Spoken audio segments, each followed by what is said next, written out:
Greetings everyone and welcome. I'm your host Captain Rye, and today's video has got me once again back in the best ship in World of Warships, the Tier 9 USS Fletcher.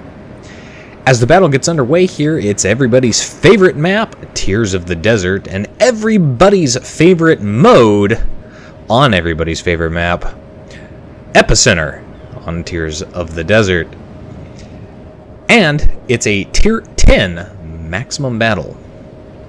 Now, the good news is, right off the bat, from the get-go, Matchmaker has blessed my team with a destroyer advantage, specifically giving us 5 destroyers to the enemy's 4 destroyers, and having, of course, me in a Tier 9 destroyer, specifically the Fletcher. So that's obviously going to give my team a destroyer advantage regardless of Matchmaker's decisions. Unfortunately for us, right as the battle gets underway here, one of our destroyers, top tier, Tier 10 Z52, is still AFK. You can see him down there on the minimap right now. And he is a perfect destroyer to deal with this situation, this particular map mode in this game. And the reason I say that is because he is a destroyer hunter killer ship. Combine that with a player like me in the Fletcher, a good gunboat torpedo boat combination, and we could have this locked down very quickly. Now, if you're playing in Epicenter mode, regardless of the map, as long as you're playing in Epicenter mode, one of the things you need to understand, if you are a destroyer, especially if you have a low concealment range, if you're in a Yugamo, if you're in a Fletcher, a Gearing, any of the Pan-Asian destroyers, or even some of the German destroyers, you need to bum rush this center location here, this center cap. You need to get up here quickly and establish dominance against the enemy destroyers, especially in this case because the enemy team has 2 Shimikazes and a Kharbarovsk at Tier 10. They don't have very many gunboat destroyers, and the one that they do have is very easily seen.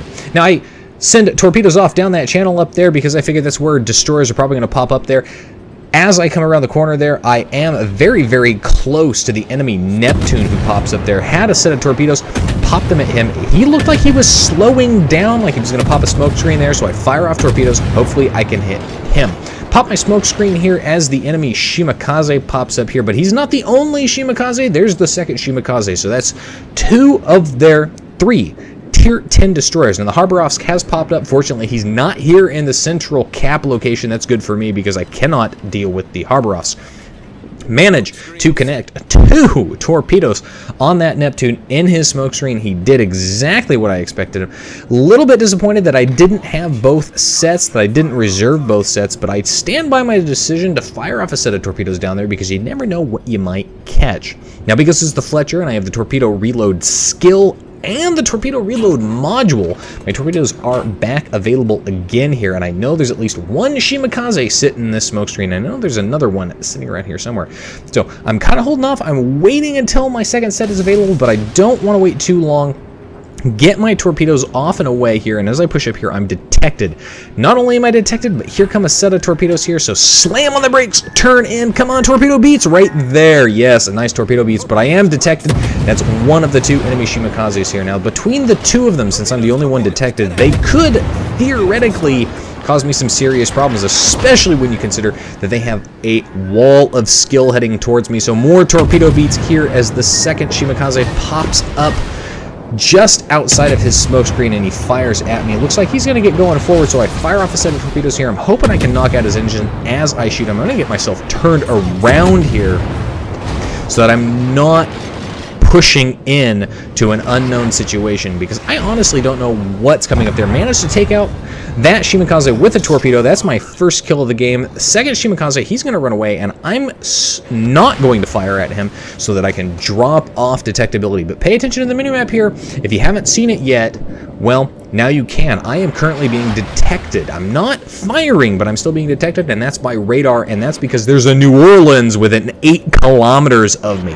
The good news for me in this situation, as low health as I am, is that New Orleans is solely fixated on our poor Tier 8 Kagero over there, and that poor Kagero, he's just going to get his ass handed to him. There's not much that he can do, and there's not much that I can do, or anybody else can do, because there's that island in the way. So the Kagero goes away. However, if you look at the team situation, we have managed to secure the central cap location because we drove both of those enemy destroyers out of the cap or killed them outright. Plus, the Neptune that I hit with torpedoes earlier, well, he died, and very shortly thereafter, the Missouri, who was with him, also a very dangerous ship, especially for me because it's got radar, also died there as well. So our team is currently well in lead. Now, I've got both sets of torpedoes up here. I'm holding my fire to see what this New Orleans is going to do. He's pushing up. He's already used his radar, so I'm not worried about getting radared at this point. But I do need to be careful that he doesn't get too close and spot me without a smoke screen. So I pop my smoke screen here as he pushes up, and I have one set of torpedoes away. Now I'm holding the second set in reserve to see what he's doing, and it kind of looks like this guy's actually going to turn broadside onto all of my torpedoes. Please do this.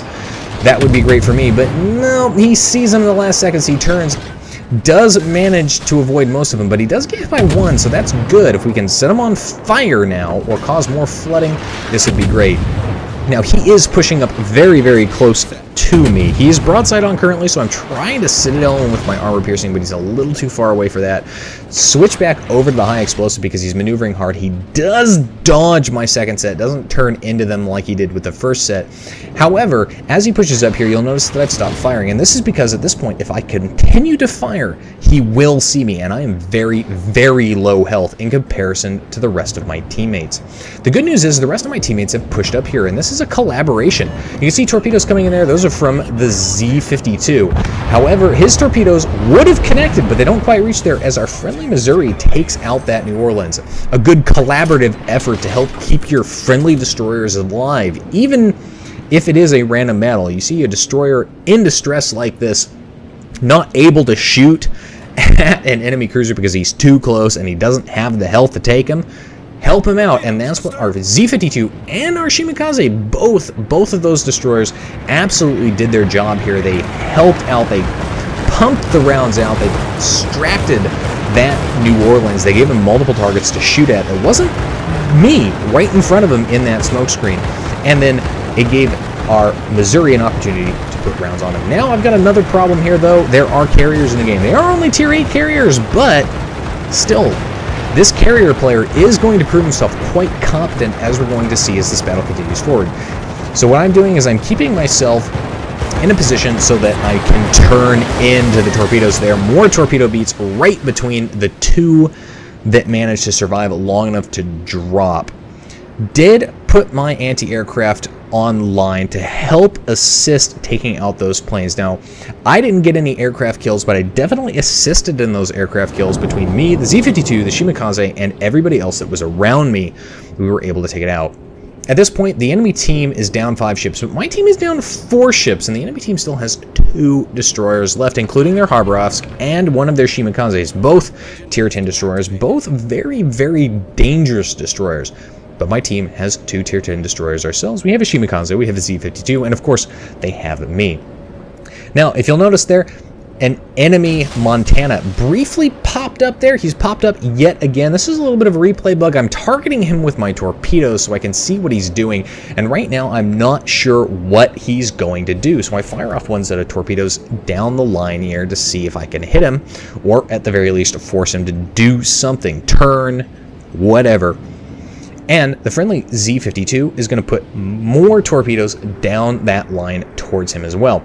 And so I'm going to push up. I'm going to use this island for color. This Montana is very, very close to me at this point. And as I come around this island, he's getting a little too close for comfort. I am going to get spotted. Pop my smoke screen there, and you can see his guns are pointed towards me, and that's not a good situation. Drop off detectability. Do manage to hit him with a couple of torpedoes. 2 of them there. Cause 1 flooding there. He's immediately hit his repair key, so he's put that out. So the Z-52's torpedoes do not cause flooding here. But I'm still trying to figure out what exactly he was going to do there, which is one of the reasons I pushed up so far, because I figured he might turn and try to come down this island, but he turned the opposite direction. So he's actually going the long way around this island, and he's actually taking a wide gate there. because I saved my torpedo, I have a set available again, and because I have such a quick torpedo reload with my captain skills and modules on this ship, I actually have that set away and the second set now available. So even if these mostly miss or I'm not able to kill this guy outright, I actually have a second set. More importantly, at this point in time, because he's already used his repair key, look at that. 2 torpedo hits, 2 floodings, and watch this damage counter start ticking up. To add to that, I'm going to open fire with my main guns because I'm in a smoke screen. He can't see me, I'm too far away, and there's nothing with radar around me. I managed to set him on fire, so I'm adding doubly to his misery here, as I've got 4 torpedoes headed his direction down range. And not only do I have those 4 torpedoes, he's flooding, he's on fire. I don't even know if my torpedoes are going to hit him before he dies. And the answer is no. He floods to death, or he would have burned to death, but I would have hit him with at least 2 of the 4 torpedoes that cleared the island there. With that battleship dead now, and my team in control of all 3 of the rings, and gaining points from all 3 of the rings, there are only 3 enemy ships left. This Shimakaze, an Iowa, and of course their aircraft carrier, who was last spotted heading towards an island to hide behind it. Trying to get shots off of that Shimakaze, was trying for a 3rd kill there. No joy there. He gets taken out by a friendly Missouri, who was probably using his radar to spot him. And with him dead, I have a choice here. I can either go try and hunt down that Iowa, or I can go try and hunt down that aircraft carrier. And if you look at the situation, the aircraft carrier on the enemy team still has a lot of his aircraft left. And he is not going to stop. The battle at this point for him and his team is pretty much over. There's not much he can do, especially considering there are still 3 destroyers left on the team, 2 battleships, and an aircraft carrier himself on the team. He really can't push up and try and contest these cap locations, but he's not going to stop, at the very least, getting damage and trying. I've opened up with my anti-aircraft on the spotter plane. I might as well try and get a kill here and prevent being spotted. Do manage to take it out, so there's a wonderful rare aircraft kill for me in this respect, but pay attention to these aircraft situation. He's got 2 dive bombers, he's already got torpedo bombers away, and he's actually managed to kill one of our destroyers.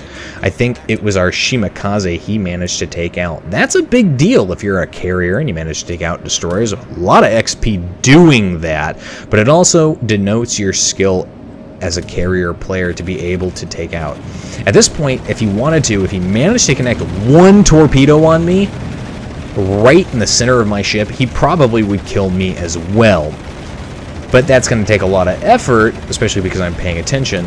However, it is doable. The other thing I have to remember here is that there's still an Iowa in play, and if he decides he wants to shoot at me, he could do so and probably kill me as well. But that Iowa, he's got a lot to think about. Friendly carrier sending a lot of aircraft over. If you pay attention to the minimap there, he's also got a friendly Missouri and a Bismarck, both bearing down on him. So he's probably more or less concentrated on pointing his guns at those 2. In the meantime, myself and the Z-52, well, we've spotted the aircraft carrier and we're coming up here to deal with him. Now, that aircraft carrier is reversing around that island, and I'm kind of hoping that the Z-52 is aware that I'm going this way around the island and that he should go the other way around the island. So if anything happens, given the points situation, and we lose a ship and we stay in the battle longer, we can at the very least confirm and secure this kill by basically pincer moving him. I'm opening up with my main guns. I am hitting him. I'm not setting the fires that I want to set. You can see there he switched directions and he's getting himself moving forward. So those torpedoes, they're all going to miss at this point. We're at 990 plus points here. It's really just how much damage can you do before we hit the 1,000 mark, and we win on points with those 2 remaining enemy ships left in the game. Overall, 152,000 damage done in that game, 2 aircraft kills, 2 kills for me, 3 base assists there, but 8 torpedo hits and 7 floodings. Very, very nice to see that kind of damage done. Overall, though, surprisingly enough, with no awards earned, top of the team for XP earned at 2,400 base XP with our Tier 10 French battleship, the Republique. In second place at 2,300 base XP, with everybody else on our team and the enemy team in the 1,000 marker there for their top of the team. Anyway, that's it for today's video, folks. If you liked the video, hit that like button, hit the subscribe button, leave a comment down below, and let me know what you think. If you'd like to get semi-regular channel news and updates, you can do so by liking and following me on Facebook. If you'd like to help support me in the channel, and right now every little bit of support helps, you can do so by becoming my supporter on Patreon. If you got a replay like this one that you'd like to see featured on my channel, or you'd just like to have me take a look at, you can send it to my email. And if you'd like to watch me play various games live, albeit intermittently, you can do so by following me on Twitch. You can find the links for all of those in the video description down below. And as always, I'll see you next time. This is Captain Rye, signing off.